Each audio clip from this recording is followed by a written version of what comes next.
Chapter 4, Concentration and Wisdom. The Master instructed the assembly, good knowing advisors, this Dharma door of mine has concentration and wisdom as its foundation.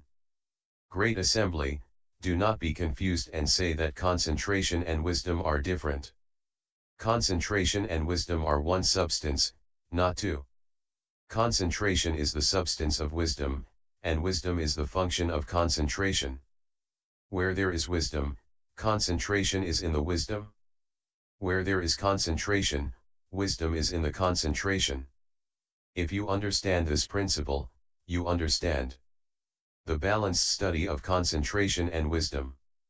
Students of the way, do not say that first there is concentration, which produces wisdom, or that first there is wisdom, which produces concentration. Do not say that the two are different. To hold this view implies a duality of Dharma. If your speech is good, but your mind is not, then concentration and wisdom are useless because they are not equal. If mind and speech are both good, the inner and outer are alike, and concentration and wisdom are equal. Self-enlightenment, cultivation, and practice are not a matter for debate. If you debate which comes first, then you are like a confused man who does not cut off ideas of victory and defeat, but magnifies the notion of self and dharmas, and does not disassociate himself from the foremark. Good knowing advisors, what are concentration and wisdom like? They are like a lamp and its light. With the lamp, there is light. Without the lamp, there is darkness. The lamp is the substance of the light and the light is the function of the lamp. Although there are two names, there is one fundamental substance. The Dharma of concentration and wisdom is also thus. The Master instructed the assembly, good knowing advisors, the single conduct samadhi is the constant practice of maintaining a direct, straightforward mind in all places, whether one is walking, standing, sitting, or lying down. As the Vimalakirti Sutra says, the straight mind is the Bodhi Mandala. The straight mind is the pure land. Do not speak of straightness with the mouth only, while the mind and practice are crooked, nor speak of the single conduct samadhi without maintaining a straight mind. Simply practice keeping a straight mind and have no attachment to any dharma. The confused person is attached to the marks of dharmas, while holding to the single conduct samadhi and saying, I sit unmoving and falseness does not arise in my mind. That is the single conduct samadhi. Such an interpretation serves to make him insensate and obstructs the causes and conditions for attaining the way. Good bowing advisors, the way must penetrate and flow. How can it be impeded? If the mind does not dwell in dharmas, the way will penetrate and flow. The mind that dwells in dharmas is in self-bondage. To say that sitting unmoving is correct is to be like Shariputra who sat quietly in the forest but was scolded by Vimalakirti. Good knowing advisors, there are those who teach people to sit looking at the mind and contemplating stillness, without moving or arising. They claim that it has merit. Confused men, not understanding, easily become attached and go insane. There are many such people. Therefore you should know that teaching of this kind is a great error.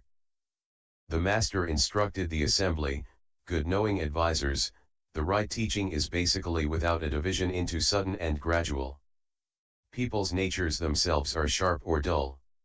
When the confused person who gradually cultivates and the enlightened person who suddenly connects each recognize the original mind and see the original nature, they are no different.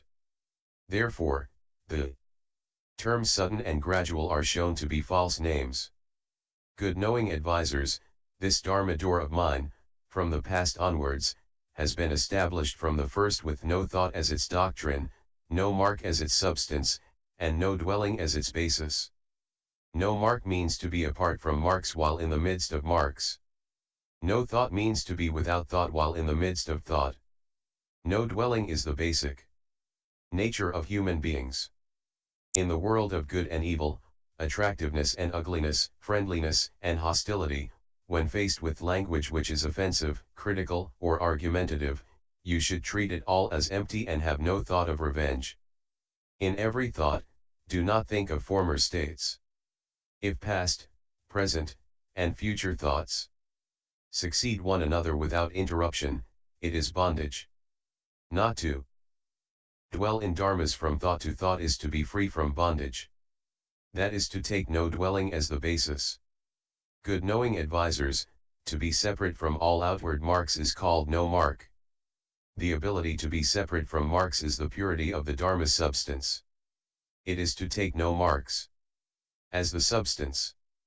Good knowing advisors, the non-defilement of the mind in all states is called no thought. In your thoughts you should always be separate from states, do not give rise to thought about them. If you merely do not think of the 100 things, and so completely rid yourself of thought, then as the last thought ceases, you die and undergo rebirth in another place. That is a great mistake, of which students of the way should take heed. To misinterpret the Dharma and make a mistake yourself might be acceptable, but to exhort others to do the same is unacceptable. In your own confusion you do not see and, moreover you slander the Buddha Sutras. Therefore no thought is established as the doctrine. Good knowing advisors, why is no thought established as the doctrine? Because there are confused people who speak of seeing their own nature, and yet they produce thought with regard to states. Their thoughts cause deviant views to arise, and from that all defilement and false thinking are created.